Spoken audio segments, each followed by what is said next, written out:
There was a time when Jesus and his disciples came to the other side of the sea, to the country of the Gadarenes. And when he had come out of the boat, immediately there met him out of the tombs a man with an unclean spirit, who had his dwelling among the tombs. And no one could bind him, not even with chains, because he had often been bound with shackles and chains.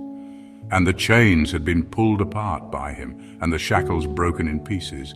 Neither could anyone tame him, and always night and day he was in the mountains and in the tombs, crying out and cutting himself with stones. When he saw Jesus from afar, he ran and worshipped him.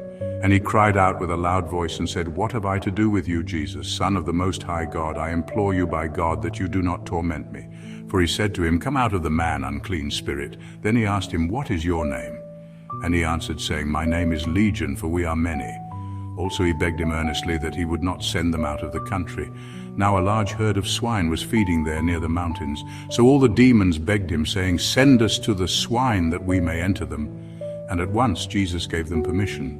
Then the unclean spirits went out and entered the swine. There were about 2,000, and the herd ran violently down the steep place into the sea and drowned in the sea. So those who fed the swine fled, and they told it in the city and in the country. And they went out to see what it was that had happened. Then they came to Jesus and saw the one who had been demon-possessed and had the legion, sitting and clothed and in his right mind. And they were afraid.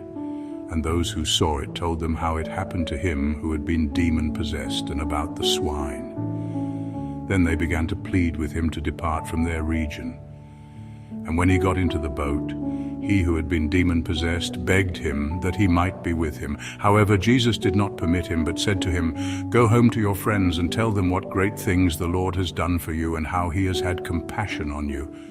And he departed and began to proclaim in Decapolis all that Jesus had done for him, and all marveled. No one is too broken or too far gone for Jesus to rescue.